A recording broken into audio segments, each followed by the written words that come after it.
31st regular meeting of the Medford City Council will come to order. Mr. Clerk, please call the roll. Councilor Caviello. Present. Councilor Falco. Present. Councilor Knight. Present. Vice President Longo-Kern. Present. Councilor Marks. Present. Councilor Scarpelli. Present. President Del Russo. Present. 7 members present, none absent. Please join us in rising to salute the flag.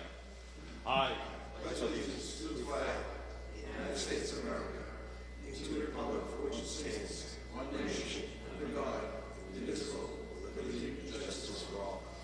Chair recognizes Councilor Knight for a request to suspend the rules. Yes, Mr. President. Request to suspend the rules to take paper 16701 off the table. On the motion of Councilor Knight for the suspension of the rules for said purpose, all those in favor? All those opposed? The rules are suspended for 16-701. Appropriations, did I get that right? Yes. 16-701, appropriation for $165,000, DPW Highway Traffic Commission. Councilor Knight. Yes, Mr. President. This paper was brought before this body last week. It was tabled through some procedural action. What it is an appropriation for $165,000 to do some immediate work in terms of stump repair, catch basins, some sidewalk repairs, as well as some tree planting in the fall, and to increase the stock that we have of street signs in our sign department over in the Highway Division, Mr. President. Yes, and this money was made available to the city as it is slowly but surely coming to us through requests and petitions to the Federal Emergency Management Authority due to the blizzard expenses that we suffered nearly 2 years ago. Because we didn't carry that debt in the city and we were able to pay down and not run a deficit, we now have this money that if we do not appropriate it towards certain purposes, it becomes in free cash, if we understood the discourse from the Commissioner correctly. So the Chair waits a motion. Councilor Marks. Thank you, Mr. President. I was the member that called for Rule 20 last week, which allows on any spending paper that comes before the council for the first time for the paper to be laid on the table for further review. And as I stated last week, and I still feel strongly, Mr. President, it was back, I believe, in June of this year when the administration came before the City Council requesting $500,000 appropriation for the repair of sidewalks and tree stump removals throughout the entire community. And some 4 months later, the bid went out and it came back at, I believe it was $30-something thousand above the $500,000. It was roughly around $30,000 above the $500,000. And I'm not quite sure the administration just didn't go back and request that the city receive $500,000 worth of tree stump and sidewalk rather than amending the original amount that came out. And we were told last week that there's roughly about 3 weeks left to pour cement. And so I'm not quite sure what we're really going to get right now. So I know it sounds like this needs to be done immediately. And that's what we heard back in June, that the money was going to be spent immediately to start replacing sidewalks and remove tree stumps in the community. And here we are 4 months later, and we haven't done, at least through this appropriation, haven't done 1 ounce of work yet. So based on that, Mr. President, based on the money that we did receive is for an emergency snowstorm that happened 2 years ago. And as we all know, in the past 14 years, 13 years, we've been in a budget deficit with the snow and ice removal. So year after year, we severely underfund snow and ice and come out in a deficit. And here we had money that came back because of a snowstorm. And in my opinion, that money should go towards the snow and ice removal, which I can guarantee you will be in a deficit this year once again. So for those reasons, Mr. President, I cannot support this additional money here tonight. And I voted for the $500,000 for the original stump and sidewalk work 4 months ago. and refuse to add another penny to that at this particular point. And I believe the appropriation should be taken from the water and sewer enterprise account or some other account within the city, Mr. President. We have over $8 million in the water and sewer account. And so for those reasons, Mr. President, I will not be supporting this motion tonight. Thank you. Do we have a motion for approval from Councilor Knight? We sure do, Mr. President. On that motion, do we have a second? Second, Mr. President. Second by Councilor Caviello. Mr. Clerk, please call the roll. Council Caviello. Yes. Council Falco. Yes. Council Knight. Yes. Vice President Longo Kern. Yes. Council Marks. No. Council Scarpelli. Yes. President Del Russo. Yes. With a vote of 6 in the affirmative, 1 in the negative, the appropriation passes. While we're on suspension, we have our brand new city auditor with us tonight. She's going to present on 2 papers from the mayor. Yes. So we have paper 16-715 and 16-716 on the motion of Councilor Knight to the Honorable President and members of the Medford City Council, City Hall, Medford, Mass. Dear Mr. President and City Councilors, I respectfully request and recommend that your honorable body appropriate $158,800 from the sale of lots and graves account to the cemetery department salary account, 010-491-5110. The cemetery department salary account is reduced each year in anticipation of appropriation from the sales of lots and graves. Sincerely yours, signature on file, Stephanie M. Burke, Mayor. Madam Auditor. Good evening, Honorable Chair and City Councilors. It's a pleasure to be here tonight and to meet you all for the first time. The reason I'm here is for these 2 transfers that are before you that are not a part of the budget. The budget is voted net of these 2 transfers, and they are needed to supplement the budget, which is currently right now in a deficit. So I'd like to get these through as soon as I can. And this is something that's done every year with the cemetery monies that come in. These monies from the sale of lots and graves are used to supplement the salary accounts, and money is withdrawn in the second paper we'll see from perpetual care, which is collected for that purpose of caring for the graves, and that money is appropriated towards the expenses of caring for the cemetery grounds. Correct. Madam Vice President. Thank you, President Del Russo. So you said the account is in deficit. Do you mean perpetual care? Yes. And what's the deficit? I did not take the exact deficit. It's not a large deficit, it's a small deficit, but usually when you have a vote of this kind, it would usually be done in July. It's now October, so they've been operating for a few months now with the anticipation of getting these funds.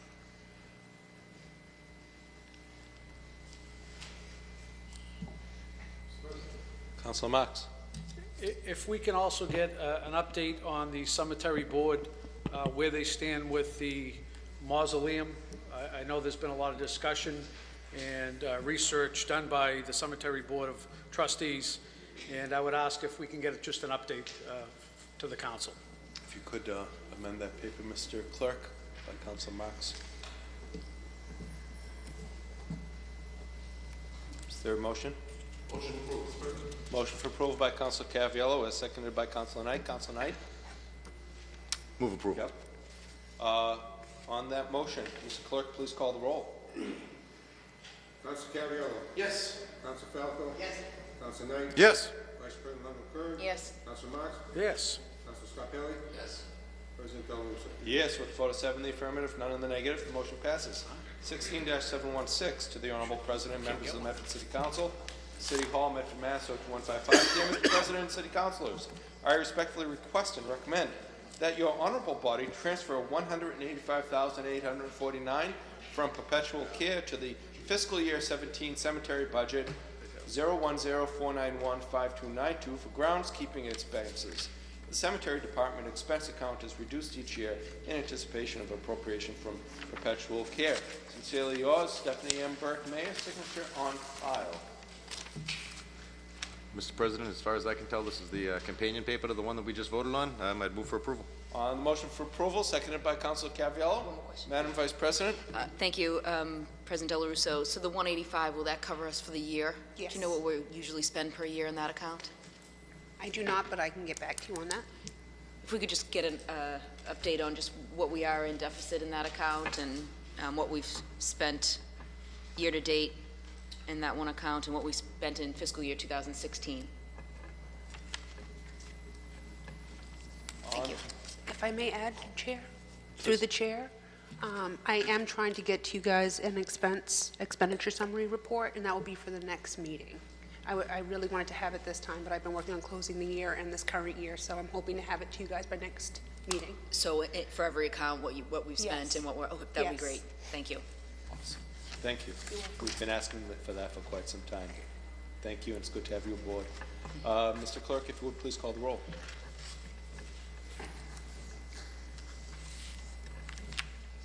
Council Caviello. Yes. Council Falco. Yes. Council Knight. Yes. Vice President Longo Kern. Yes. Council Marks. Yes. Council Scarpelli. Yes. President Del Russo. Yes, with the vote of 7 in the affirmative, none in the negative, the transfer is effective. Thank you very much. Thank you very much.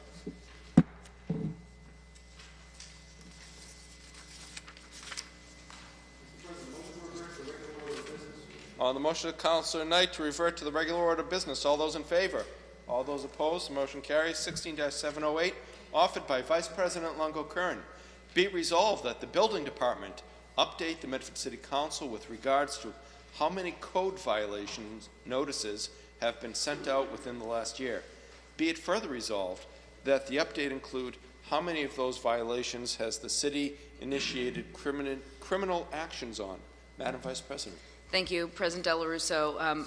I request this with regards to code violations. I think it will help the council better understand a number of things. I know we ask for more code enforcement all the time, and we also are reviewing a number of things, including ordinances that have to do with enforcement and the need for enforcement, such as the Tufts University ordinance mandating that they give us their numbers on a bi-yearly basis. So I think it's important that we see how many code violations are sent out each year and which ones actually have have been sent to the criminal court.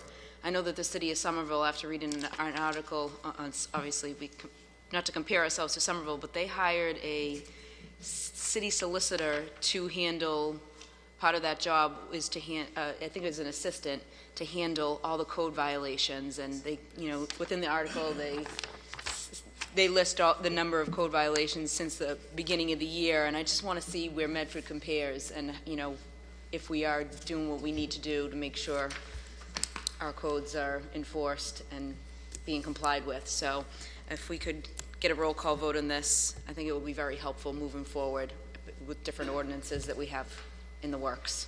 Thank you, Madam Vice President. Councilor Caviello. Thank you. If we could amend that to break down the on what violations have been from building code, there's different types of violations. So Type of violation. if we could have a breakdown, that would put that in the paper, Mr. President. Appreciate it. So on the motion for approval by Vice President Longo Kern, seconded by Councilor Caviello, as amended. Mr. Clerk, please call the roll. Council Caviello. Yes. Council Falco. Yes. Council Knight. Yes. Vice President Longo Kern. Yes. Council Marks.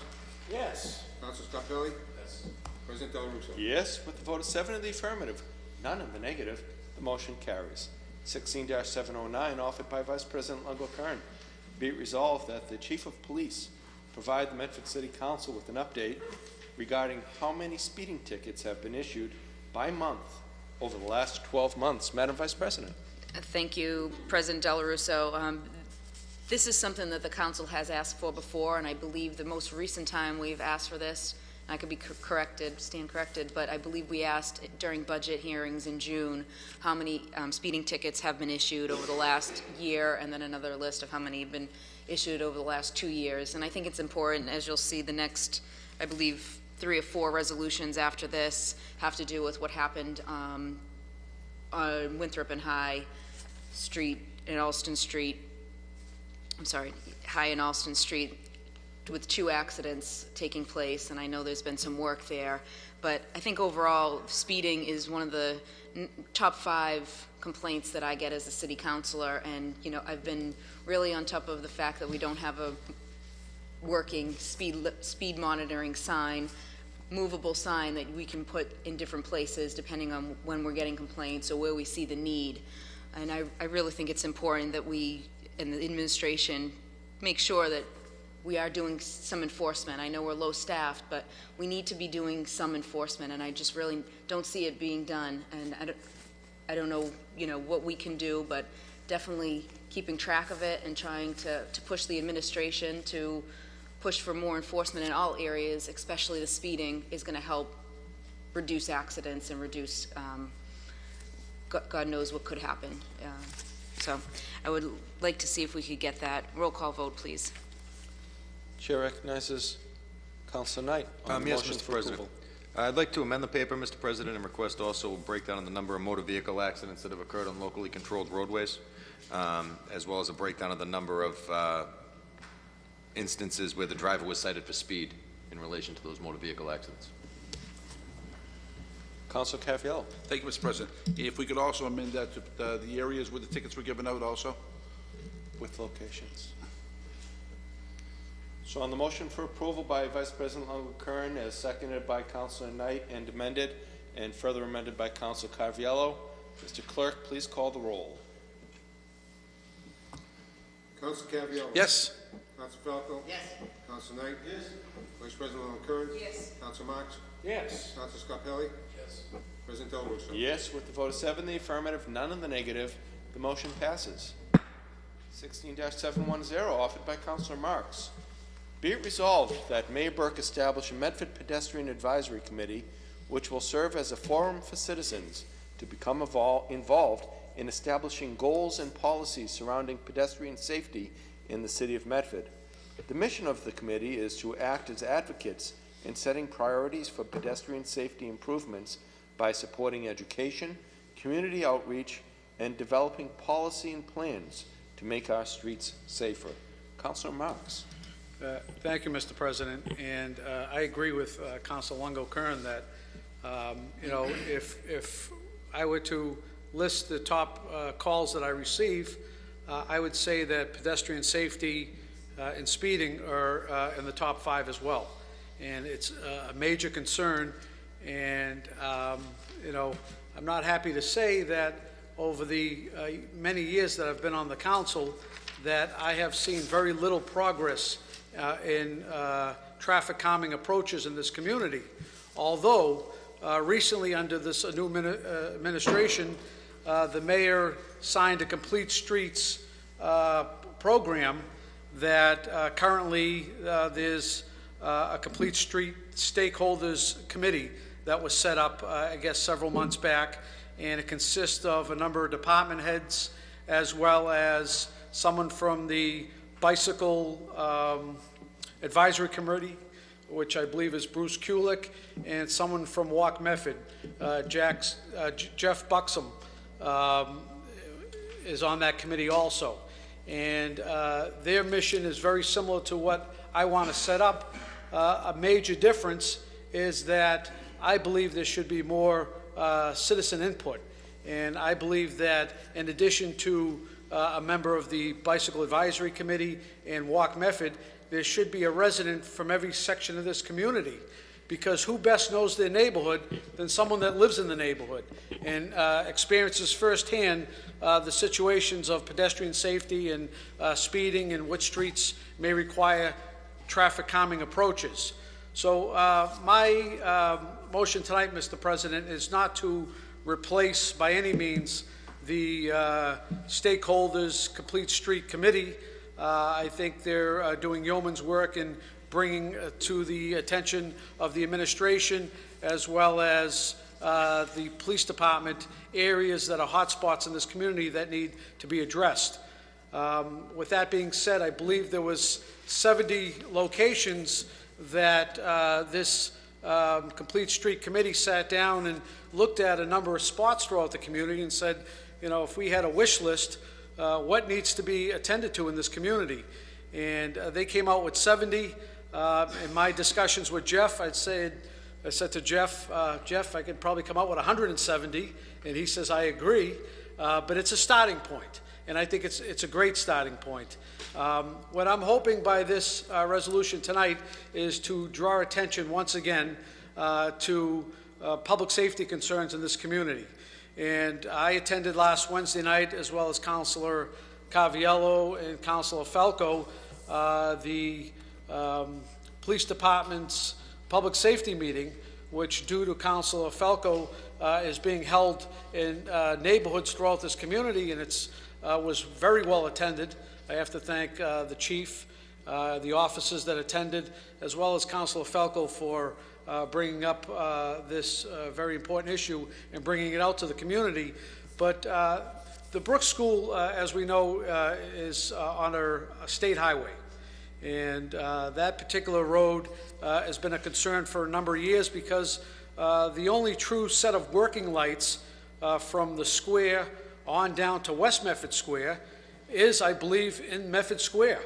There's a blinking set of lights at pedestrian operated in front of St. Joe's Church, but there is no other light all the way down past Medford Square, past West Medford Square, and the next set of lights is, I believe, another pedestrian control light in front of St. Raphael's. So it's a long stretch of road that really tends to pick up speed, and cars, in my opinion, see this as a place where you can pick up speed.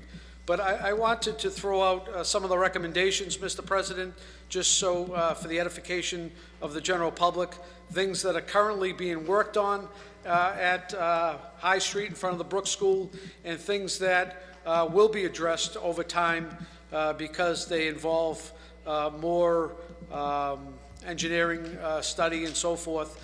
But the installation of 2 rectangular rapid flash beacons to be actuated by push button. The beacons have been ordered, and I expect them to arrive this coming week, so that should be installed very shortly. They're also talking about shortening the crossing using painted curb extensions, and I think that's something that was mentioned at the council meeting a few weeks ago when residents and parents came from the Brooks School. They're going to install a flexible pedestrian yield stop sign in the center of the crosswalk, along with striping to further narrow the road. They're going to paint stripes to delineate the parking lanes on both sides, serving to narrow the road and slow traffic.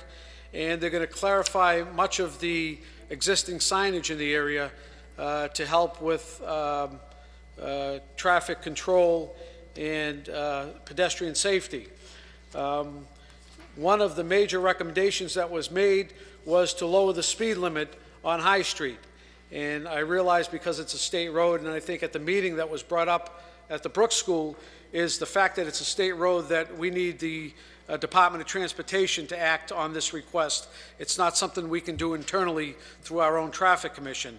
So it's my understanding that is in the works to lower the speed limit to 25 miles an hour, and with the hopes that if you lower speed, streets become safer. And you know, it's been said here 1,000 times. You can have all the signage, you can have all the traffic markings, without enforcement, without strict, consistent enforcement, we're not going to move forward no matter what signage we put out there. And I was a little dismayed to hear from the chief that when residents were concerned for the lack of enforcement, that the chief over and over again said, well, if I had a full complement of police officers, I'd be able to do some of the enforcement. And I can't see why, Mr. President, with the existing amount of manpower that we have in this community, that we can't provide basic enforcement from our current staffing as it is right now. And in my opinion, it's a matter of priorities. If pedestrian safety and taking back our streets is a priority in this community, the police department will find the manpower to accommodate that task. You know, it was also mentioned that the traffic division only has 4 personnel right now. They have 4 officers in the traffic division. And, you know, to cover, don't forget, we're not open 9 to 5. We're open 7 days a week, 24 hours a day, streets. And it requires a significant input of manpower, not only by the patrol, but also by a traffic division. And in my opinion, we lack the proper personnel to provide the safety that's needed, Mr. President. And again, I would say that's a matter of priorities and shifting of personnel to accomplish that. During the budget, the chief asked, as one request, he asked for cars, which I'm hoping are going to come to fruition, which in the capital improvement plan the mayor is going to be offering. But he also asked for some additional civilian manpower.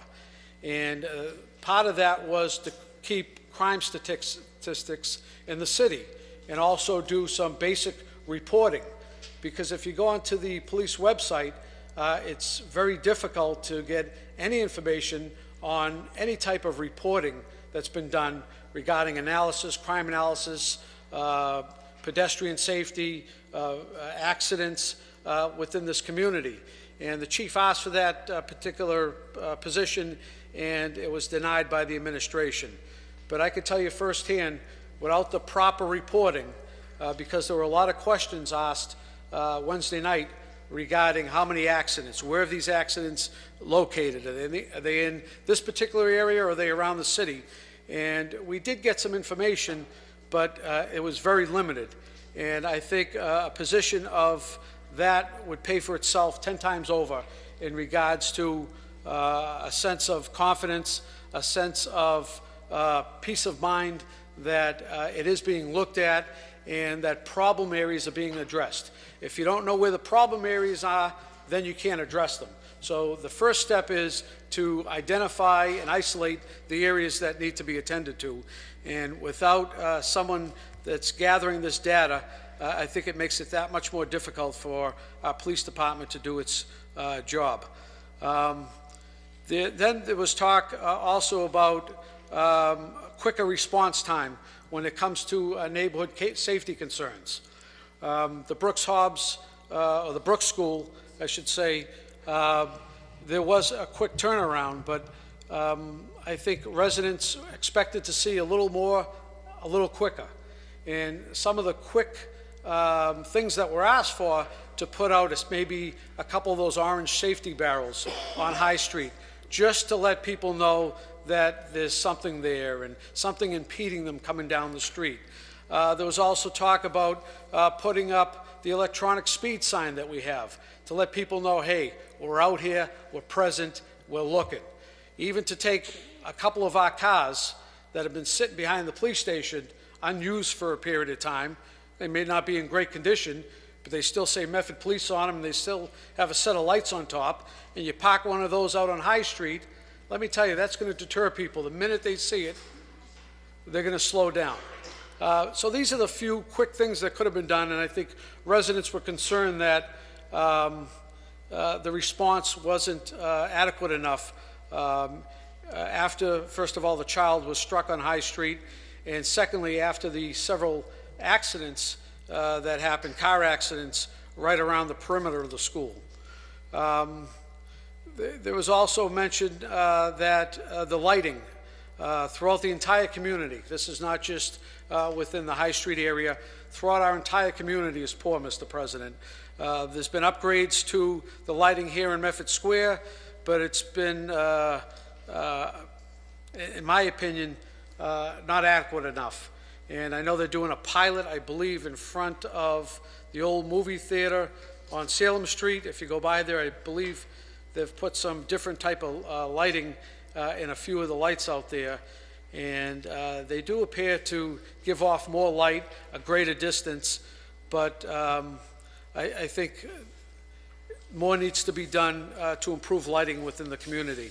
If I could just briefly talk about the Pedestrian Advisory Committee that maybe will roll up into the Complete Street Committee that's already formed, or maybe it could be another committee comprised of just residents in this community that give input. no different from a police advisory committee that would be set up within other communities. So I would just ask, Mr. President, that, and I'm sure the mission statement from the Complete Streets is very similar, but I would ask that the mission statement consist of reviewing new projects that affect pedestrians to ensure they meet local and state design guidelines, advocating for safe access for pedestrians, supporting education outreach and advocacy of pedestrian issues, developing policy and plans to better meet the needs of pedestrians, advise city staff on issues related to promoting pedestrian safety and education, promote walking as a most environmentally friendly form of transportation, assist the Medford Traffic Commission, Mayor, City Council, and all city departments in setting priorities for pedestrian safety, work with law enforcement and other city departments to promote enforcement and education about laws, policies, regulations pertaining to pedestrians, and review and make recommendations on capital improvement projects to ensure that pedestrian needs and pedestrian facilities are given full attention. So like I said, I know the stakeholder committee, Complete Streets, is very similar to this. If the mayor opts not to set up a separate advisory committee, I would ask that she expand the current stakeholders Complete Street Committee to include residents, preferably one from every neighborhood and section of this community. Like I said from the outset, what better to have the eyes and ears of someone that actually lives in a neighborhood to give direct input. And as far as I'm concerned, there are more than ample neighbors and residents that want to get actively involved. I receive a lot of calls from people saying, how do I get on a committee? How do I get active? And I'd like to see, it's great to have department heads on these committees, and that's useful because they're the ones that you want to be your advocates when they approach DOT or when they approach other agencies. But it's also helpful to have residents that are driving and living in the community and walking our streets, bicycling on our streets, and walking their children to school, who best know the neighborhood and what needs to be done. So I would ask, Mr. President, that this be approved based on the need throughout our community, and if so, if the mayor sees fit, that the current advisory Safe Streets be included to include one resident from each neighborhood of this community. Thank you, Mr. President. Chair recognizes Council Caviello. Thank you, Mr. President. I think that's a great suggestion by Council Marks. Again, it's better to have people from every neighborhood rather than just one or two neighborhoods, and to have input. Also, I had asked some time ago about the police enforcing the distracted driving, because again, a lot of these accidents and things are happening is because of distracted driving, and I've yet to see any action taken on this, other than the high school has a program for distracted driving, but also, Mr. President, if along with distracted driving, people have to distracted walking is also is a big issue. People have their headphones on all the time. Their heads are in their phones. So that's also an issue with safety for pedestrians. So again, if the chief could look into starting something for this, bringing back the distracted driving, I'd appreciate that. Thank you, Councilor. Chair recognizes Councilor Knight. Mr. President, thank you very much, and thank you to Councilor Marks. I think that this council has gone on record multiple times supporting advisory councils and advisory committees that are comprised of citizens wholly or in part.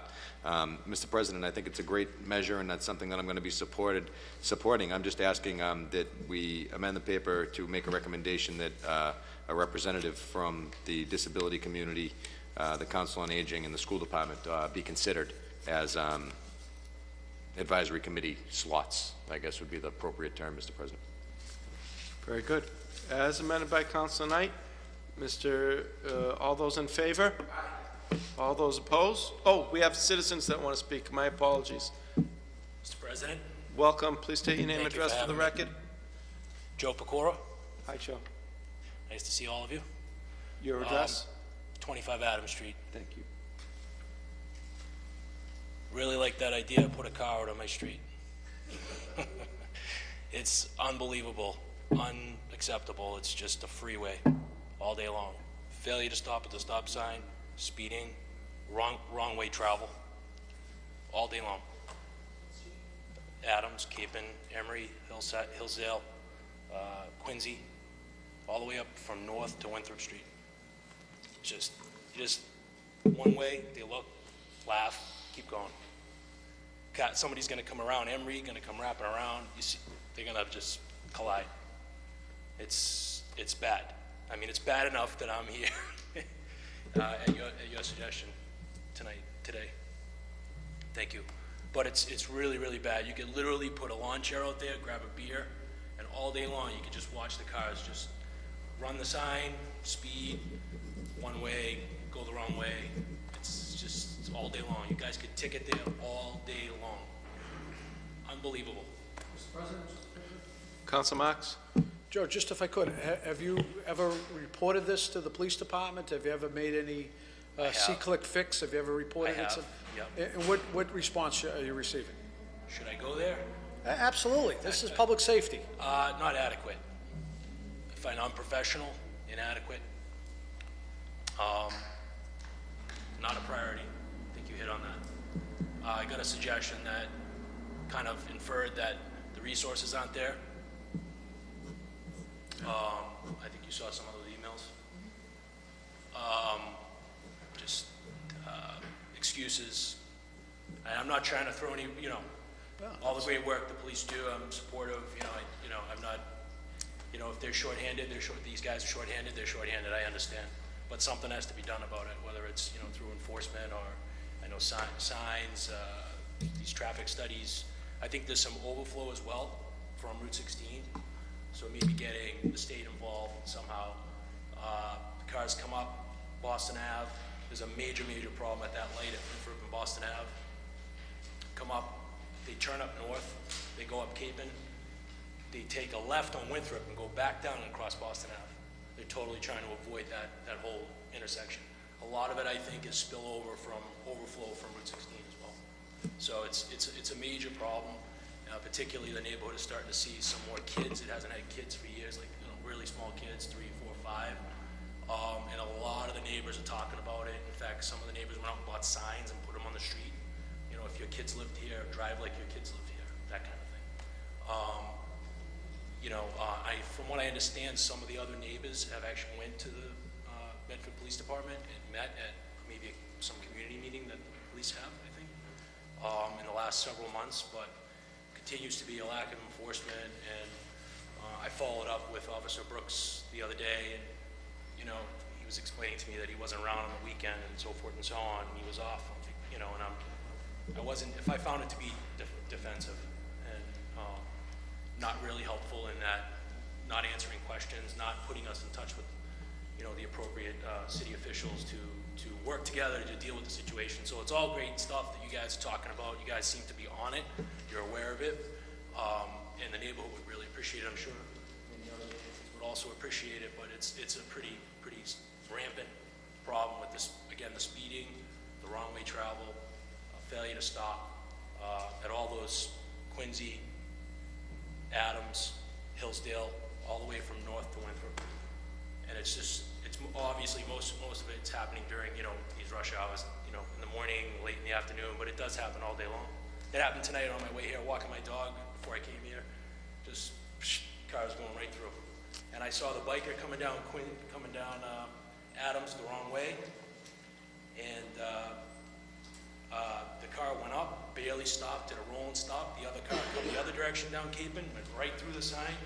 The bike was coming from Adams the other way, and then you had another car coming up Adams going the right way, going up Adams the way they're supposed to go. So, but I would just like to bring this issue to your attention, and hopefully implore you to do something about it, whether it's through the enforcement or these studies or some other avenues that you have at your disposal. More signs in the meantime, striping, I don't know, some of these other ideas that came up, this changing the curbs and so forth and so on. But I would beg you guys to please have someone do something about it and have someone out there and start ticketing, give people this message that, you know, you can't be driving in this manner. And I'm not perfect as a driver, but I'm far from it. So, I just was hoping to bring that to your attention, and hopefully you're able to do something about it. And again, not trying to you know, make light of these great guys that do this tough work policing the city. I'm sure there are many other issues, but you know, it would be nice to have something done about it. Thank you very much. Thank you for your time. Thank you. Chair recognizes Council Caviello. Thank you. Joe, I understand exactly where you're coming from, because I live on a street that parallels Route 16 and High Street, and my house is right on a four-way stop sign. And I could sit there in any morning or afternoon, and cars don't even, before they would slow down a little bit, now they don't even slow down anymore. And I can see them coming from right in back of the Brooks School, coming down Prescott Street. They go right through Auburn Street sign, and without even slowing down, just keep going right through. I mean, not even slowing down. And the same thing, they come down at the peak times of the day. They come down Mystic Street, stop sign right there, go through it like there's not even a sign there. Like I said, if I sat there with a ticket book, I could, I'd be famous. And about 8 or 9 years ago, the chief did put an officer in my driveway, and I think he wrote up about 10 or 15 people within an hour. So I mean, you could, you know, if they want, you know, again, it's also due to all these, you know, these programs on your phone, Waze and Google, that they're taking everybody off the streets, and, you know, so, you know, to get to your point maybe a minute or two earlier, and that's where all the traffic's coming from. It isn't just our city. I hear it from every city. The neighborhoods are all getting jammed with cars because these programs are taking people off the main roads and putting them on side roads to get their destination quicker. But again, I fully sympathize with it because I see it every day. And my street is the street where the kids walk to school. Yeah, and they just say they don't even stop. Most mornings I get the Italian salute when I yell at them. Chair recognizes Councilor Falco. Thank you, Mr. President. And Joe, thank you for coming forward tonight. One of the big things that came out of the meeting at the Brooks School last week was just traffic in general. And I know each of us receive traffic calls. I know I get them on a weekly basis. And it doesn't matter really what part of the city you live in. I know in North Medford, I may live on Fulton Spring, and I see people fly down Fulton Street every day and go right through the stop sign. So it's happening everywhere. It's a major concern. But, you know, when I hear stories like this, to me, it really screams at the fact that we need to hire a traffic engineer. I've been saying this since March. I would say a majority of the calls that I've received since I've been elected, and I'm a first-term member of the council, I have received a ton of calls on traffic.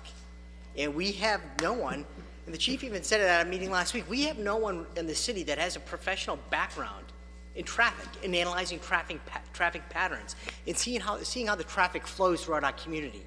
And we really need to hire someone, bring someone on board that can look at the traffic throughout our community, because the issues that we have today are going to be even worse tomorrow and in the months and the years to come.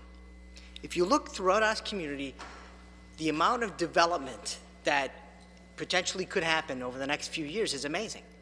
You take a look in North Medford, the potential development at the old Malvern Hospital site. Take a look at Locust Street. Take a look down on Mystic Ave. And these are places where we were talking about major development that could potentially come into our city, and they are going to affect the quality of life that we have in our city. Traffic is a major concern. It needs to be addressed, and it needs to be addressed now. The traffic engineer, I asked the mayor if he could please reconsider Resolution 16-088.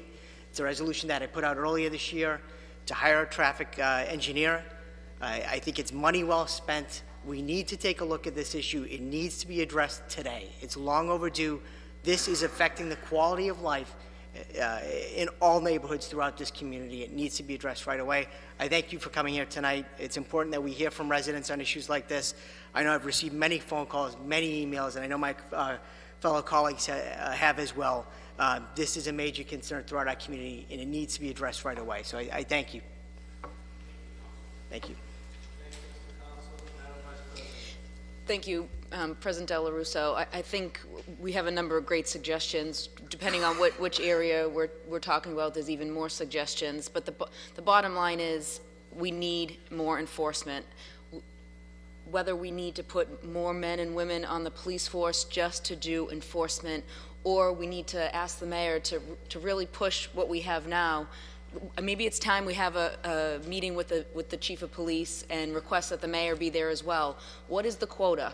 And, you know, there must be a reason why we've asked for how many speeding tickets have been issued in the last year, the last 2 years, and we failed 2 or 3 times in the last year or two to get the answer. There has to be a reason. We need to figure this out. We can't wait until there's an accident, or should I say 2 accidents, where there's 2 people hit before we get to an area and do what needs to be done. Yellow, orange barrels should have been put out after that first accident, but they should have been put out prior to that accident. We know where the problems are. We know where the people are speeding. We know that where there are kids or families, and I mean, it's just happening everywhere. So I really can't say there just needs to be more enforcement, and I fail to see any anywhere. I never hear of anybody getting ticketed or anybody that complains to me about speeding and lack of enforcement. Nobody ever sees it being done, and that's something that we need to address, and we need to do it sooner than later, because somebody is, I'd hate for Joe or Cheryl or anybody to come before us and say, we spoke about this location 6 months ago, and now somebody's dead.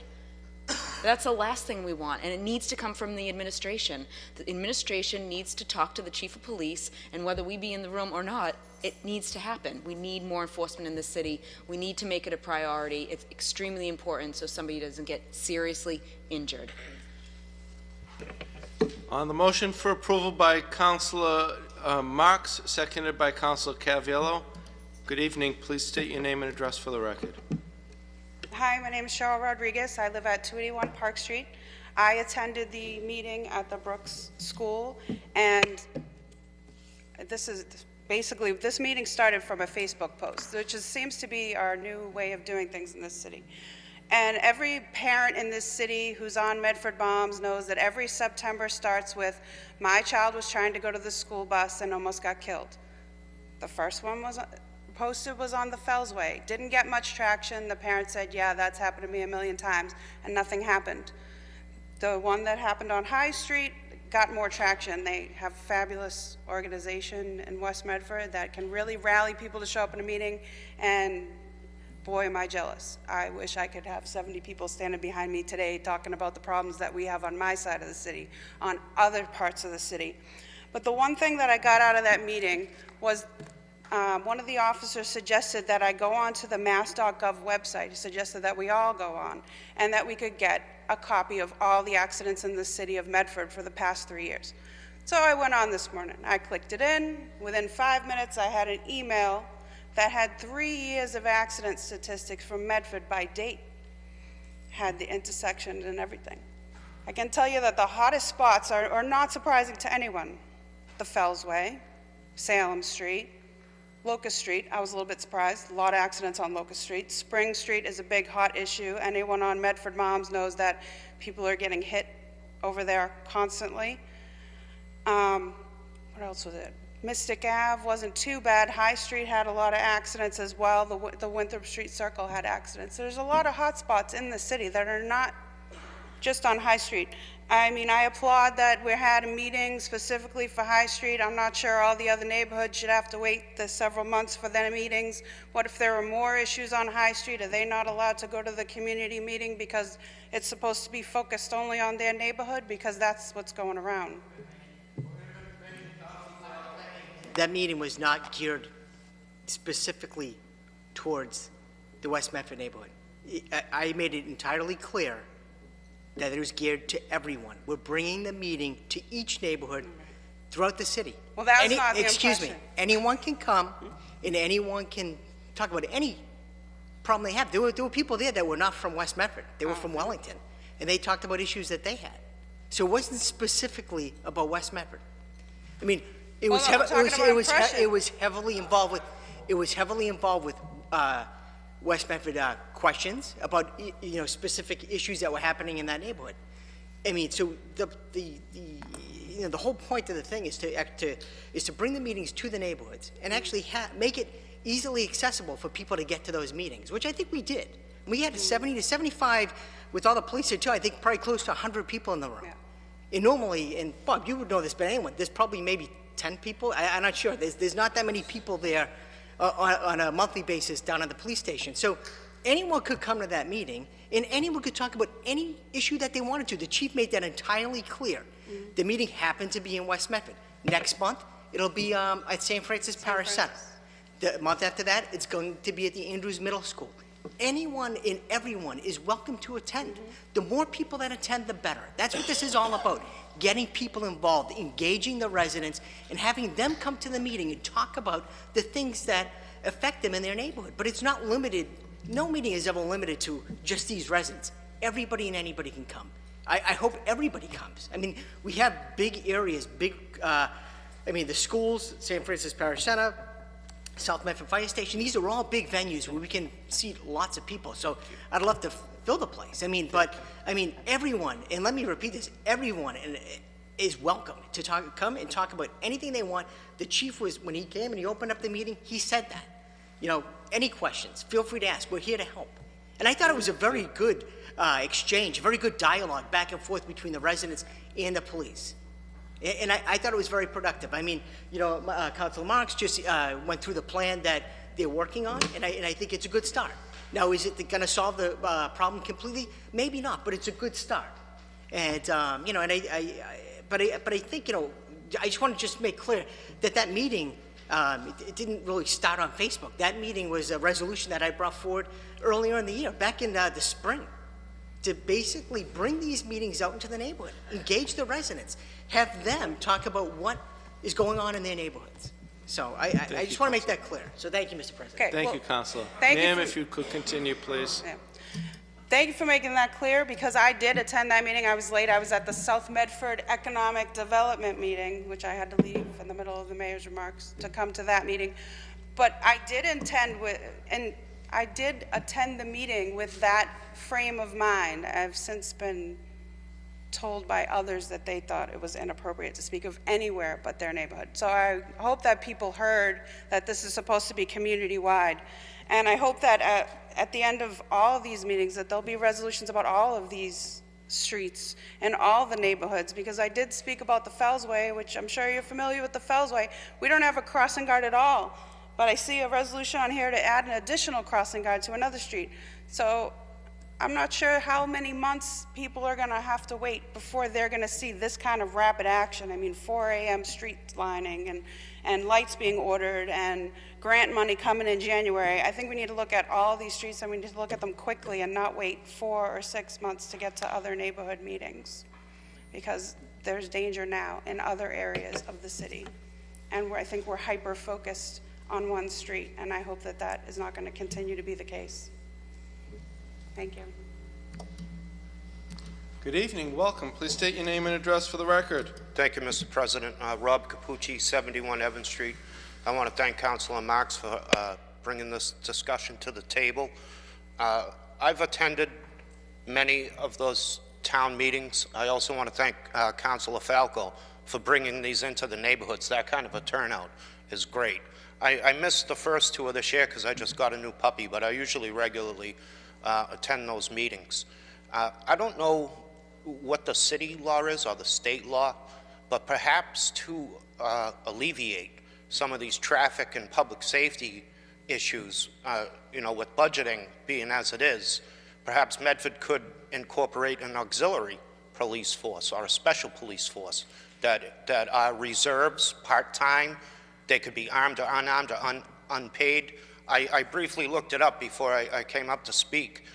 There's about 10 towns in Bristol County that utilizes an auxiliary force.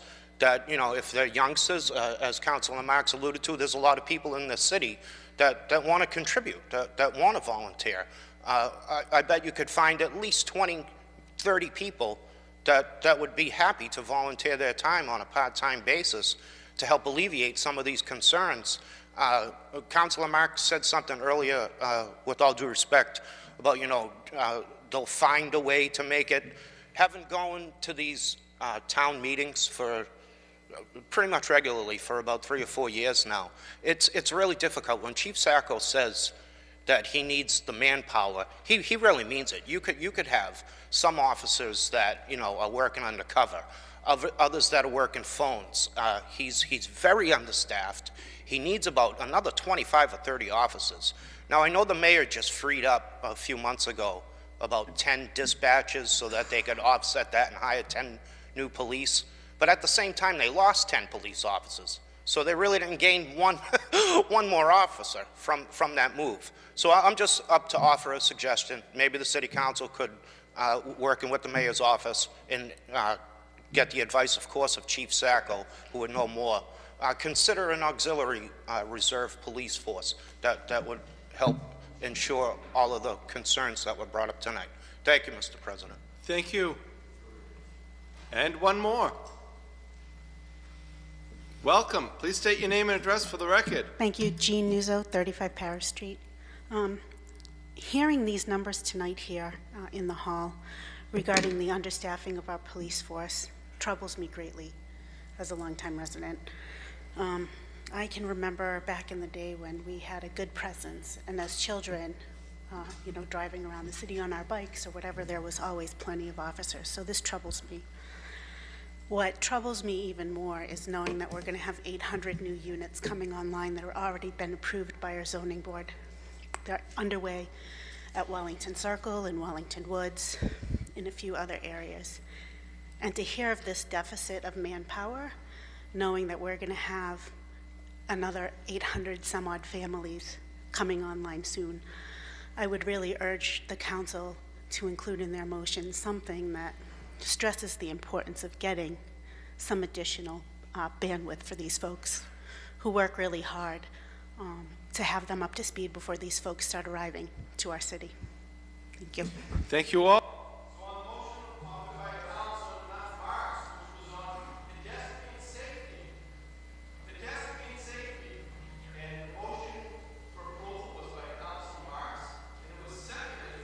Caraviello, and we're going to take a vote on that now? Councilor. Just if I could, because Thank you. I've asked for a public safety summit for the last 5 years. And we had it. And, well, we haven't had a summit that addresses the needs of the community. And I still believe a public safety summit, I know Councilor Longo said that we should have the chief and the mayor and so forth. That is well needed, Mr. President, and long, long overdue. The second point I wanted to raise is I have a copy of Walk Medford. It's September 2015. And I had the opportunity to talk to a member of Walk Medford, and they said back a few years ago under the McGlynn administration that the mayor gave the approval to erect pedestrian neon crossing signs. And for a period of time, we saw a few of them pop up here and there. And I said, wow, this is great. We have some neon signs showing where pedestrian crossing is. The only problem is that we got maybe 1/5 of what the mayor promised. And I think what we need to do, Mr. President, is in addition to bringing forward the public safety concerns, we also have to hold people accountable in this community. And if there's a commitment from the mayor saying he's going to install 70 sets of pedestrian crossing signs, neon crossing signs, we as a council have to hold the mayor to that commitment. And the fact that a new administration comes in doesn't relieve all the commitments that were made. Those are commitments that should be kept. We were promised back some 4 years ago when they created, after myself and many members of this council pushing for raised crosswalks in this community as a traffic calming approach, we were promised a pilot program by Mayor McGlynn. He said, we're going to start off with 3. Now, was I happy with 3 in a city this size? No, but I said it's a starting point. 4 years later, we got 1 out of the 3. 1 out of the 3. I've asked the administration a dozen times, this new administration, to give us a report on where we stand with the Harvard Street and the Central Ave raised crosswalk. And we have yet yet to get a response, Mr. President. Yet to get to a response. Now, I realize it wasn't this current mayor that created this pilot program, but this current mayor agrees with pedestrian safety. She sent her chief of staff at last Wednesday's public safety meeting, and it seems to be a priority of this mayor. And a priority to me is keeping forward the commitment that was made even by a previous administration. And, you know, so I would ask that this paper also be amended to find out, Mr. President, if we could, these are important issues, find out where the commitment stands with the mayor, with this current mayor, regarding the commitment Mayor McGlynn made with neon pedestrian crossing signs that he made to walk Medford back some years ago, Mr. President. I also would ask again, for the 22nd time, that the current mayor give us an explanation why that the pilot program for raised crosswalks has only experienced one crosswalk on Winthrop Street. In my opinion, it's been effective. It needs to be painted again because you can barely see it when you're driving upon it. I realize there's signs on both sides of the road, but it's not visible enough, in my opinion. But it's an effective way of slowing down traffic. And I don't know why, Mr. President, we were told, well, they're doing work on Central Ave. So as soon as that work's done, that was a year and a half ago, we'll move forward on the raised crosswalk. Then we were told on Harvard Street, oh, they're working on the bridge. When the bridge work gets done, we'll be able to and nothing, Mr. President. Nothing. So, you know, I'm just tired of talking about the same issue over and over and over again. And I'm hoping we can move forward now with this new administration. But we have to tie up the ends of the last administration, Mr. President. You know, people want to give a lot of accolades, this and that. Well, that's tie up what wasn't done, what wasn't completed. And pedestrian safety is a major concern. You know, I hear time and time again, oh, God forbid, wait till a major accident happens. I don't want to tell anyone, but we've had a number of deaths on our street to date, pedestrian deaths on our street, Mr. President. We've had bicycle death on our street. We've had a number of pedestrian accidents on our roads. So the horse is already out of the barn. We can't say, well, wait till something happens. It's happening. It's happening now. You know, it's not funny when a loved one is lost, Mr. President. We had a woman that was struck and killed in front of St. Joe's not too long ago. It's not, you know, it's a very, very serious situation here. And that incident, Mr. President, as I explained with the poor lighting, if anyone's familiar, when you go by St. Joseph's at night out there in front of the church, it's very dark out there, very dark. And we've asked for National Grid to go out there and create some additional lighting, but that never happens. So I don't know, Mr. President, until we take control of our streets, until we demand more from our police department in regards to enforcement. You know, we know how to give out overtime. We know how to give out details. We know how to give everything out. Let's give out some public safety enforcement in this community. Let's provide some enforcement. You know, I'll rehash it over and over again. There was a spotlight story on Channel 5 or 4 back some 4 or 5 years ago. There was a couple of spotlights. But one, they did 10 surrounding communities in this area, north of Boston. And they looked to see how many communities are writing moving infractions, speeding tickets, and so forth. Medford was last on the list. This is not me saying it. This was a spotlight investigation. Medford was last on the list, Mr. President. So, Councilor Longo-Kern, I know you've asked for the number of tickets given, and I hope you get it someday, but in my opinion, that number could have been given to you very easily because I don't think there's many moving violation tickets going on in this community. Thank you, Mr. President. On the motion of Councilor Marks, seconded by Councilor Caviello, as amended by Councilor Marks twice. All those in favor? Roll call vote, Mr. President. Roll call vote has been requested. Mr. Clerk, please call the roll. Councilor Caviello. Yes. Councilor Falco. Yes. Councilor Knight. Yes. Vice President Longo-Kern. Yes. Councilor Marks. Yes. Councilor Scarpelli. Yes. President Del Russo. Yes, with vote in the affirmative, none in the negative, the motion passes. 16-711, offered by Councilor Falco. Whereas High Street is a state road and one of the most heavily traveled roads in the city of Medford, whereas the Brooks Elementary School is located on High Street, whereas 2 pedestrians have recently been involved in car accidents, be it resolved that the Medford City Council send a letter to Stephanie Pollock, Secretary of the Massachusetts Department of Transportation, requesting that the speed limit on High Street be lowered to 25 miles per hour. Councilor Falco. Thank you, Mr. President. And I apologize if this sounds a little repetitive, but a few months ago I offered a resolution to bring the monthly meetings at the Medford Police Station into the neighborhoods. Our first one was last Wednesday at the Brooks School. And first of all, I'd like to thank Chief Sacco for letting me bring those into the neighborhoods. I'd also like to thank DPW Commissioner Brian Kerens. He was there as well, and he did a great job at outlining the improvements that they're going to be putting in place in front of the Brooks Elementary School. And also like to thank my colleagues as well, Councilor Marks and Councilor Carviello were there as well. And it was a nice meeting. It was a good meeting. It was a nice, healthy exchange of ideas and possible solutions to what we can do in that area. There's about 75 to 100 residents, many members of the Medford Police Department. And, you know, we talked about traffic, but we also talked about other issues: school safety, speeding, lighting was an issue, signage throughout the neighborhoods.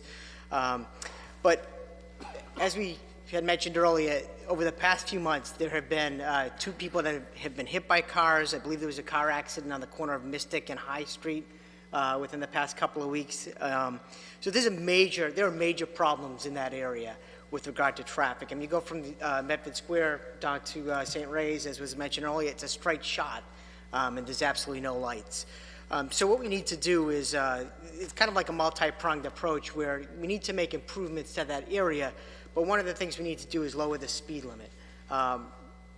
Actually, at the meeting, Representative Garbely was there as well, and you know, he talked about, you know, and the chief did as well, about how it's a state road, and we really have limits as to what we can do regarding state roads. And one of the suggestions was to lower the speed limit to 25 miles per hour. I think a lot of people are in favor of that. You know, we're talking about pedestrians, bicyclists that are just, you know, trying to get from point A to point B, and it's become very dangerous. Representative Garbely had encouraged residents to actually write letters to Stephanie Pollock, the director of the Mass DOT. And I think, you know, what we should do here is, you know, we should actually be part of this effort, and we should, you know, stand behind our residents, and we should go on record as writing a letter to Stephanie Pollock as well. And I think this is an issue that we can all unite behind.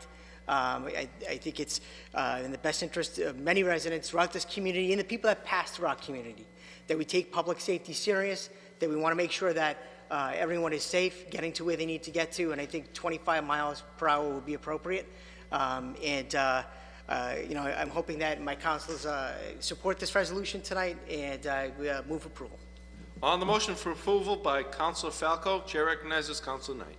Mr. President, thank you very much, and thank you, Councilor Falco, for bringing this resolution up. I grew up on a stretch of road between the Winthrop Street Rotary and the Brooks School, and I wasn't allowed to cross the street till I was 18. So, you know, I can tell you right now that it was certainly quite a speedy thoroughfare. But Councilor Falco brings up a good point, Mr. President. This is a roadway that's state-controlled. There's dual jurisdiction, and where there's dual jurisdiction in terms of the operations of the roadway, I think there should also be a commitment from our state police for a dual jurisdiction in the enforcement of our traffic control laws that are in place here as well. So I'm in full support of Councilor Falco's resolution. I think it's very important to note, Mr. President, that we have a detour right now that is directing traffic down Route 16 and up onto High Street right now with the closure of the Craddock Bridge, and that's creating traffic, and that traffic is causing vehicles that are trying to get through the Winthrop Street Rotary to get through West Medford Square and past that stretch as fast as they can.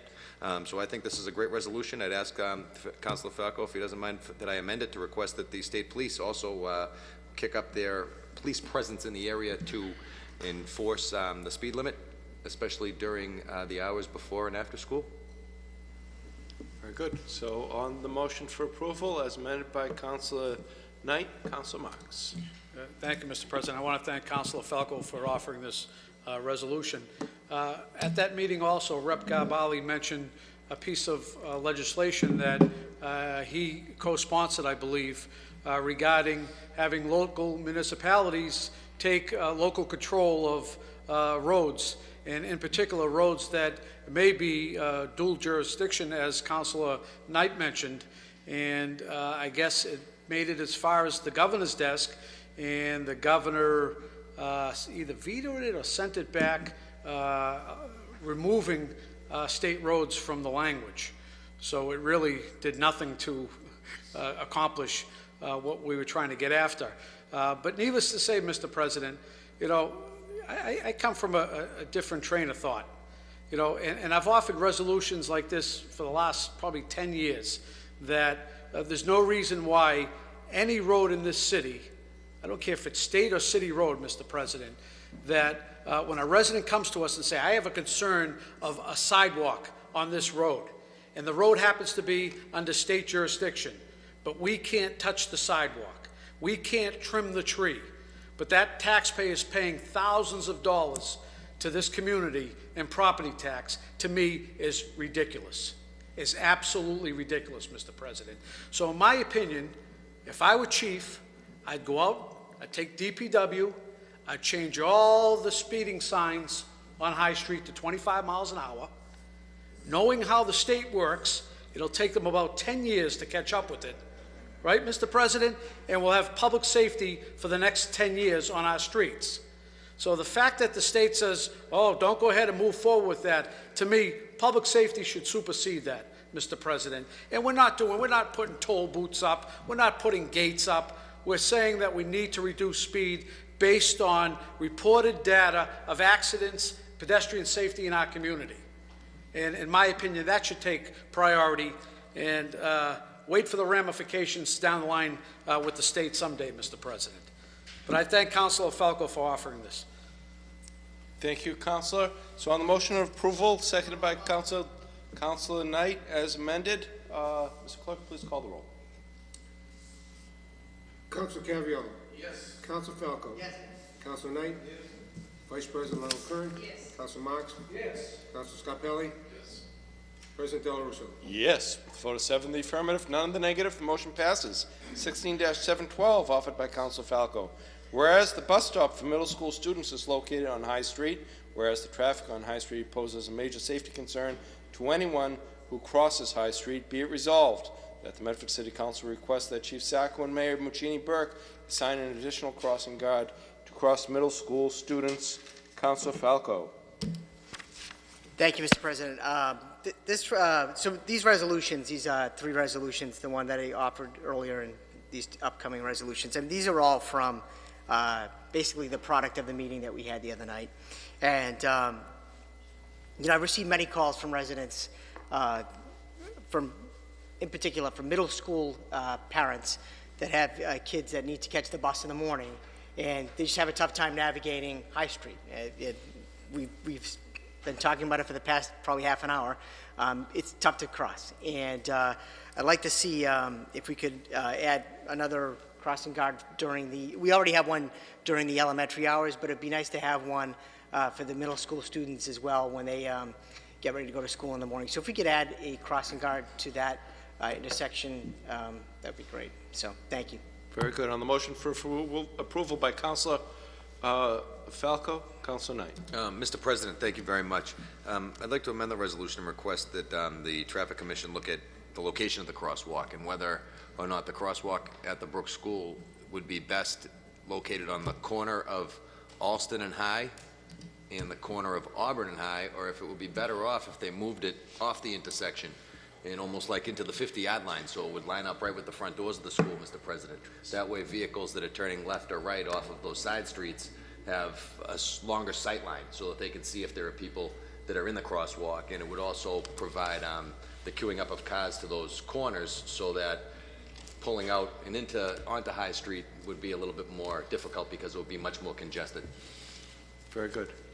On that motion of Councilor Falco as amended, Chair recognizes Councilor Scarpelli. Thank you, Mr. President. Again, thank you, Councilor Falco, for all your suggestions. One of the few phone calls I did receive is if we could amend this paper to ask the chief to look at, the traffic commission to look at stop signs on Austin Street at Irving Street. I think that is a major area of concerns where kids are crossing, and if we can amend that, if that's okay. As amended by Councilor Scarpelli. Chair recognizes Councilor Falco. And another, so this is, this resolution here is basically to add a crossing guard. One of the things that they're actually looking at is actually placing the bus stops. So what they've done, and I know this came up earlier from what I've been told, is on the Fellsway, Officer Brooks worked the bus route, reworked the bus route, so no one has to cross the street. So all the stops are on one side of High and the stops on the other side of High. So I think they're working through that now, trying to readjust that. So this is kind of a stopgap measure until we get that resolution. From what I've been told, Officer Brooks has worked with the schools to actually look at the Fellsway bus stops, and I believe they've already done that, where they have stops on one side and stops on the other side, so no one actually has to cross. So that's just a little piece of information for my colleagues. Very good. Thank you. So on the motion for approval as amended, all those in favor? Aye. All those opposed? Motion carries. 16-713, offered by Councilor Falco. Whereas the Winthrop Street Rotary has been the scene of many automobile accidents, whereas the Winthrop Street Rotary is extremely congested, be it resolved that the city administration conduct a study to redesign the Winthrop Street Rotary in a regular intersection with streetlights. Councilor Falco. Thank you, Mr. President. Like I mentioned earlier, during the monthly community meeting, this came up as well, the Winthrop Street Rotary. And the Rotary is definitely a public safety concern. Over the past few years, there have been many accidents at that Rotary on a daily basis. You have 5 streets that run right into that one Rotary. And years ago, when there were probably fewer cars on the road, maybe this made sense. But, these days that we live in, you have everyone owns a car, and some houses have 3, 4, 5 cars. This is a major concern. I mean, we have all kinds of traffic coming in from Medford residents, from residents in Winchester, Stony, you name it, all surrounding communities that are coming through this one area. The traffic is really bad in the morning. I've received calls on this as well. The cars are backed up on Winthrop Street, High Street, you name it, and it's a major concern. I think just looking at public safety, this is something that the city needs to address. I'd like to see them have some sort of a study to look at this intersection. I think the chief had mentioned that the way it presently is today. It's just not good. It's just not good. I mean, this is not good for the community to have a rotary like this. We have 5 roads flowing in. So I'd like to have the city have a study that actually looks at that intersection and making it into a regular intersection with streetlights. Just research it, study it. It's a matter of public safety. We need to make sure that people are safe. This is a major safety concern, and I move approval. On the motion for approval by Councilor Falco, Councilor Caviello. Thank you, Mr. President. Being a resident of that area, I see that Rotary every morning. Ladies, can we quiet it down back there, please? Continue, Councilor. Thank you, Mr. President. Being a resident of that area, and so like Councilor Knight, I see that every single morning, every single day, and again, traffic is backed up because of that Rotary all the way down past the school, and it just doesn't move. I think part of the reason is because there's not a separation of the lane for the cars that want to turn right versus the cars that are going straight, and they back up all over the place. The timing of the light, that's a short light there also on Route 16 for the left-hand turn. So 8 or 10 cars go by, and then the light changes, and the traffic just backs up forever. So it's a bad spot. I've seen many accidents there. I've seen the pole get knocked down not too long ago. Almost hit a guy walking down the street because again somebody tried to go over the sidewalk and hit the pole. And as the chief mentioned that night, he'd like to see the Rotary taken out altogether if he had his way. So again, I support Councilor Falco's resolution and hope that the chief can get the the rotary taken out altogether? I think the city engineer reported to us last week when she was here, or the week before, that that's being considered under the Complete Streets program, an examination of that and the topographical difficulties that that area of Medford presents. Councilor Knight. Mr. President, thank you very much, and thank you, Councilor Falco, for bringing this issue up. I look out my window every day and see that rotary, and some days are worse than others. Sometimes the days are worse than others. There'll be certain periods of time when there's no traffic at the rotary, but during the rush hour times, it is absolutely brutal.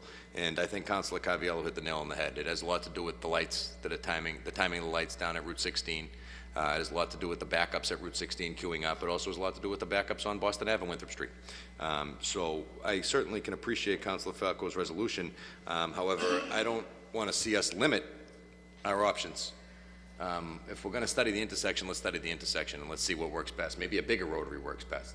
Maybe changing traffic patterns through right-hand and left-hand lane only turn lanes works best. But I am reluctant to support a measure that's just going to say take out the rotary and put in a set of traffic lights. And I think that that's what the language says, but in Councilor Falco's presentation, what he'd like to see, and correct me if I'm wrong, Councilor, is someone to take a look at this intersection and make recommendations into the design thereof and see what we can do to put some traffic calming measures in there to slow cars down, but to also prevent queuing and backing up through the intersection during these rush hour periods of time. Yeah. So I'd be very supportive of the resolution, Mr. President, if we didn't limit our options into creating a regular intersection with lights, but rather exploring and examining all options that are before the council and before the engineer. I think would probably make sense, and that's something I could support if the gentleman would be willing to amend the paper. I think he will. Chair recognizes Vice President Longo-Kern. I'll be brief. Thank you, President Del Russo. I'm on the same page as Councilor Knight. I agree not to limit, but to ask. I was going to ask if we could just change the wording in the last sentence, and I think that's what Councilor Knight is getting at, so that we don't come out saying we want a redesign. I mean, there may be other ways we can fix the problem rather than, reconfiguring the whole intersection. So if we could create some language where we're just asking for whether it be a traffic study or conduct a study to research the possibilities at Winthrop Circle, I would be supportive. Chair recognizes Councilor Falco. Thank you, Mr. President. I am definitely in favor of the amendments. No problem. I mean, we need to be flexible. So the bottom line for me is it just needs to be studied. We need to take a look at this. It's a matter of public safety. So I'm fine with the amendments, and I thank my colleagues for bringing them forward. So on the motion for approval as amended, Councilor Marks. Thank you, Mr. President. I think it would also be helpful to find out who has ownership of that particular rotary. I know we refer to it as a Winthrop Street rotary, but High Street runs right along it too, and if that's a state road, so I would ask that we also find out what jurisdiction the City of Medford has on that complete rotary in that area. And if we were going to make changes, do we need to involve DOT, Mr. President? Can we get them to pay for it? That'd be even better. As amended by Councilor Marks, Councilor Knight. Mr. President, I wanted to thank Councilor Falco for his flexibility, and I move for approval. On the motion for approval by Councilor Falco, seconded by Councilor Knight, as amended by Councilors Falco and Marks. All those in favor? He amended it himself. He amended the paper.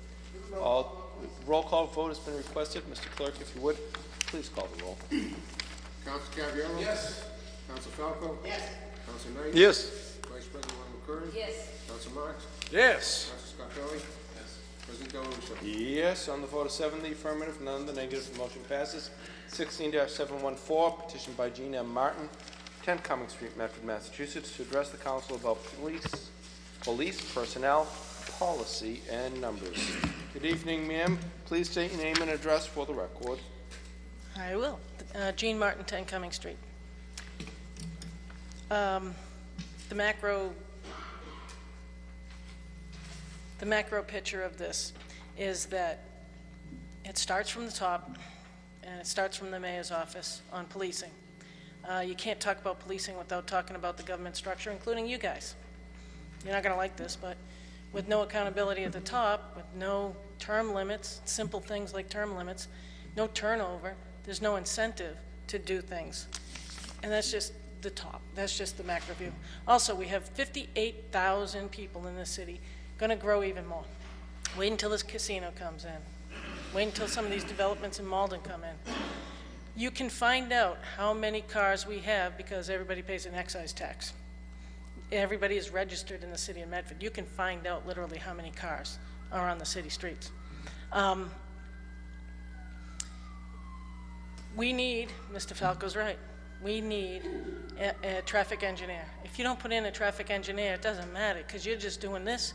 You're just plugging this hole, you're plugging that hole, you're plugging that hole, you're plugging that hole, and you're just going crazy, just playing whack-a-mole. Stop them here, stop them there. There is no flow pattern to the city. And this includes, and before you talk about policing, you really do need to look at the macro picture. And the macro picture is that we have no regular scheduled street sweeping. Cars are up on sidewalks. Seriously. Drive around, you'll see them parked up on sidewalks, half on sidewalks. Fulton Street, places where you can't get through. Riverside Ave, where you can't get through. These are two-lane highways with the 2 yellow lines. These are not like little side streets. You know, so you have to look at the big picture. If you don't look at the big picture, then you're just throwing good money after bad. That's all you're doing. And so, priorities. I'm going to get to the facts about what the police are up to, but you have to talk about priorities. I don't like it when people say, well, we should ask the people what they want out of their government locally. No, you don't. There are certain mandates that a government, a local government, a state government, or a federal government must provide before you get into any of the offshoots, any of the luxuries. And if you don't get in, and if you don't provide those basics, then you have no luxuries. You can have all the cupcakes you want, man. If you don't have any spinach, you're going to die. It's that simple. And so you really need to look at what the city needs as opposed to what the city wants. So I don't like the idea of sending out a survey. Well, they want this, they want that, they want that. Sure, they want the sky, but they can't have the sky because there's only so much money in the bank. So I just wanted to put that out there because if you don't look at the macro, then you can't even get to the policing issues. The police, we have a total of 103 budgeted. We're going to have 4 more come online to 107. We're budgeted for 107. This is a city of 58,000 people. We are close to Logan Airport. They put on 7 new airlines. We have Somerville. I just talked to a guy. They have gangs, official organized gangs in Somerville. It doesn't take much to come over here, folks, okay? The city ourselves have social ills. We have people who, they call the police because their son is acting out. They can't take care of their son, so they call the police on their son to get him hauled out of the house. I mean, they're not just they're doing fraud, right? They're doing they're doing stupidity. Somebody puts a pizza box in their oven to heat up the pizza, sets it on fire. I mean, they deal with stupidity. They deal with real crimes. They deal with murder. They deal with rape. They deal with all of the ugly issues that we don't want to deal with. Okay, I'm going to talk pros and I'm going to talk cons because it needs to be talked about. We have 2 civilian clerks and 1 half-time clerk.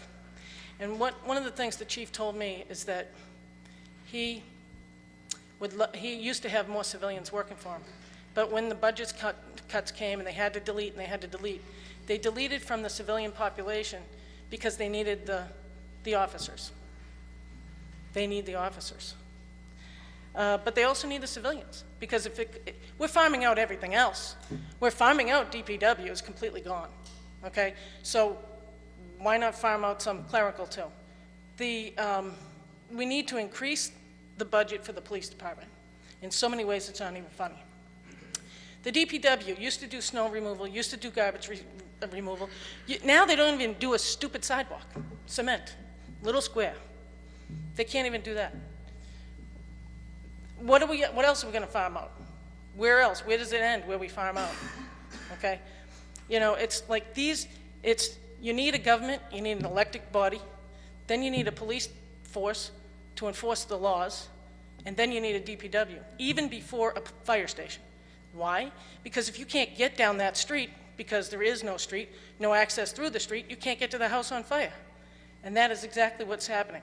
We are not looking at the priorities in this city. You don't have to like me, but you have to listen to me. That's my right. And that's the First Amendment, and God bless it.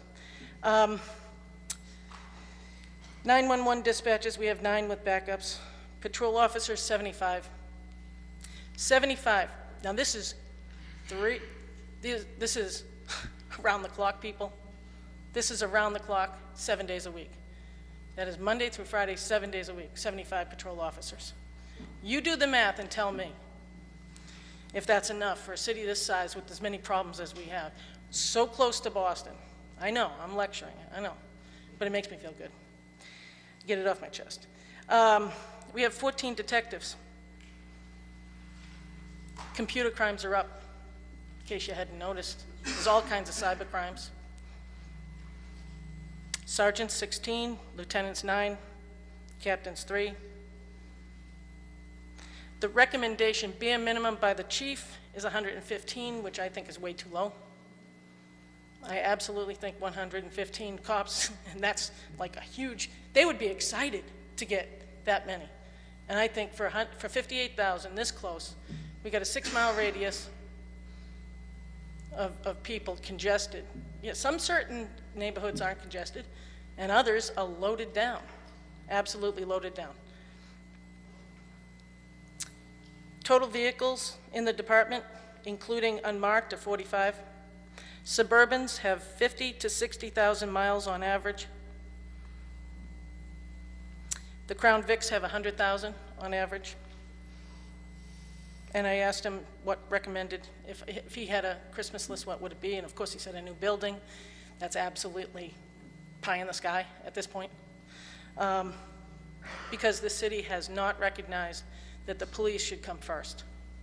They have not recognized that the police has come first. And that comes from the top, and that comes from you. I know you guys say it, but the people also need to talk.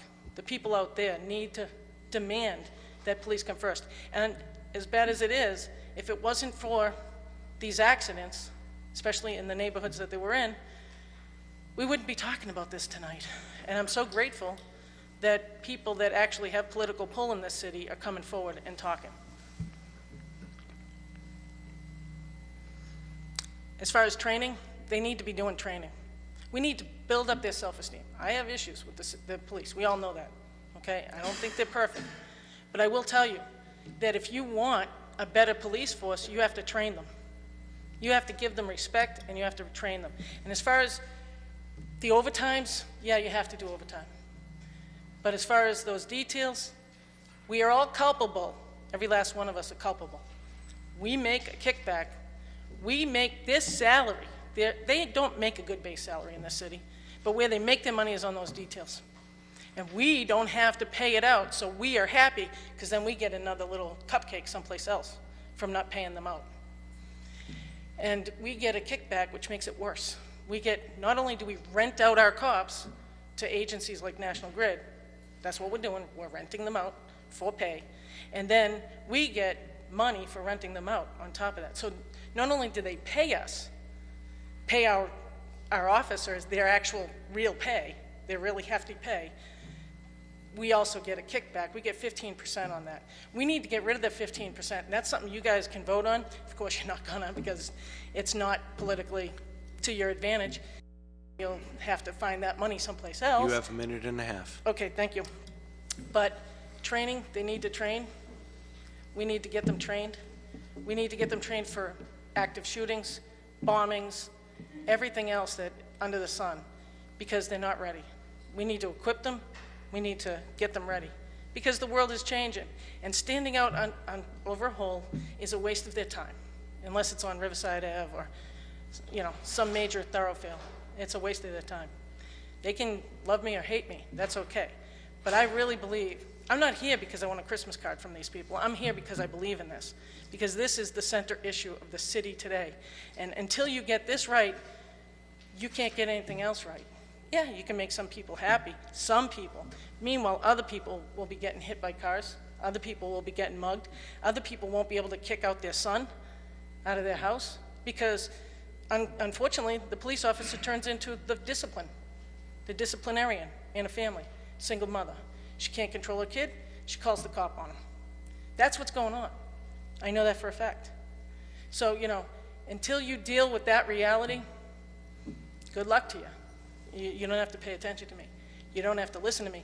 But when it hits, I'll be there to say, I told you so. Thank you. Thank you, Ms. Martin. To receive and place on file. All those in favor? All those opposed? So moved. Motion to go on to suspension to take papers in the hand of the clerk. By Councilor Knight, seconded by Councilor Longo-Kern. All those in favor? All those opposed? Offered by Councilor Caviello. Be it resolved that the Medford City Council contact the Department of Conservation and Recreation to repair the lights on Route 16 from Meadow Glen Bridge to the Craddock Bridge overpass. They are all out. Councilor Caviello. Thank you, Mr. President. President, I drive on Route 16 every single day to go home, and I've been noticing from the stretch where, from the Meadow Glen Mall, we turn on the Route 16 that goes along the river all the way down to the overpass to the Craddock Bridge. Every single light is out, Mr. President. And then they come back on as soon as we get to the Armory. That's where they run again. So if we could contact somebody from the DCR to get that whole stretch of light put on, we appreciate it. Route 16 is a dark road, especially with the early darkness now. It makes it more of a safety hazard.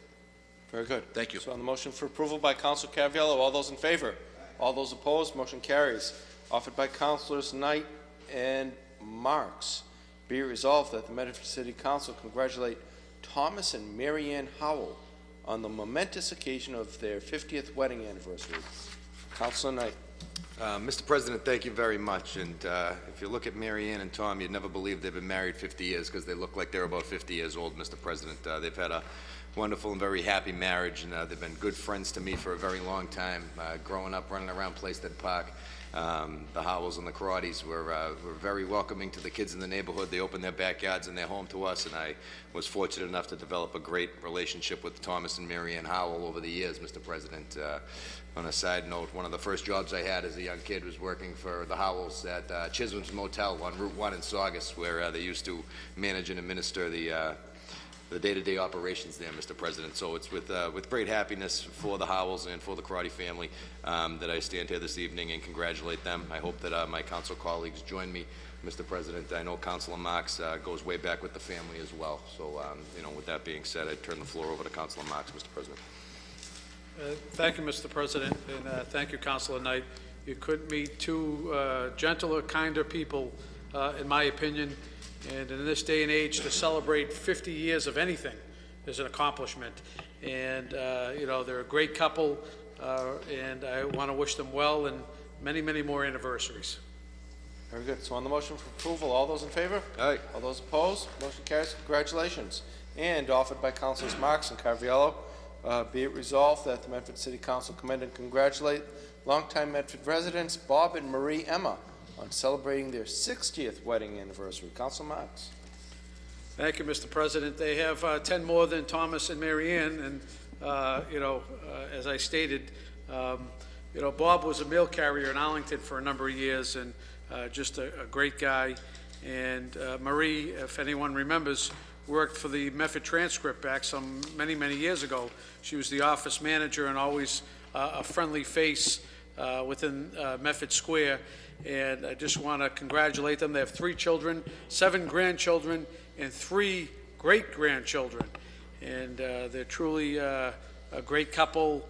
And I know they spend a lot of time in Florida as well. And when they're back here in Medford, it's great to see their face. And I wish them well, Mr. President, their 60th wedding anniversary. Thank you, Mr. President. Again, I've known Bob and Marie for many years. More Marie than Bob, because I would see her at the Transcript, Chamber of Commerce things, and always a good woman. I know their kids. They're a good family, and they've got 20 years on me, and I wish them many more years of anniversaries.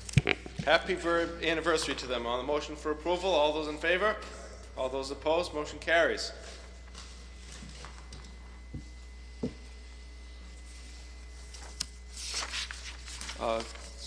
Chair needs a motion.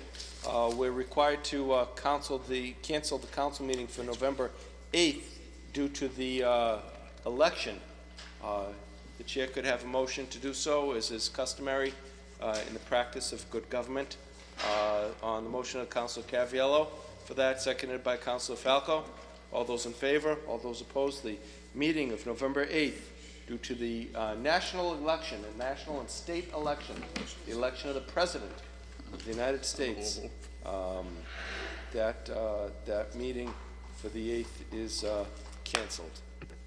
Mr. President. Councilor Mr. President, Caviello. If I may, Mr. President, for those who are aware, this is Breast Cancer Month.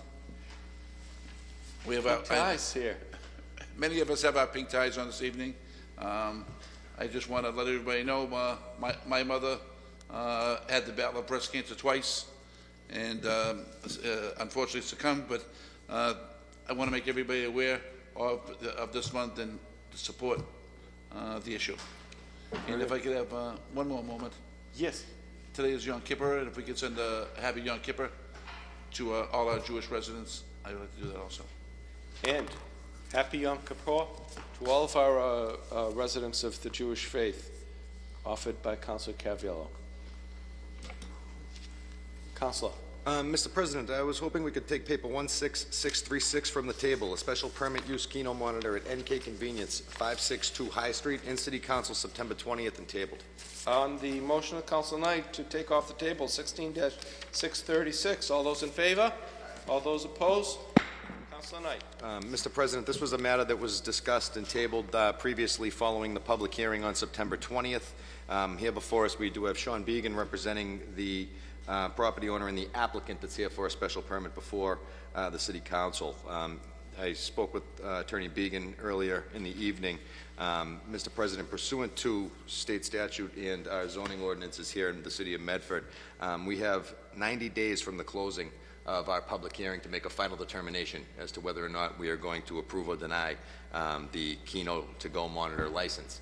Whereas the city solicitor is on a scheduled vacation until the end of next week, Mr. President, I'd ask that this matter remain on the table. However, I did want to have Attorney Began have the opportunity to come up here and present the case for his client and also have this read into the record that we will be willing to take this matter up. It's just going to take some time for us to get back with the city solicitor and get his opinion on a couple of issues that have been raised. On that motion, sir, welcome. Please state your name and address for the record. Thank you. Sean Began.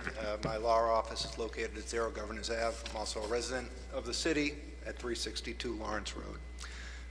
This, as Councilor Knight stated, is a matter that was tabled on September 20th. It is before this council for a special permit pursuant to Article 4, Section 94-148D, subsection 56B, which allows for a special permit for Keno facility within the City of Medford.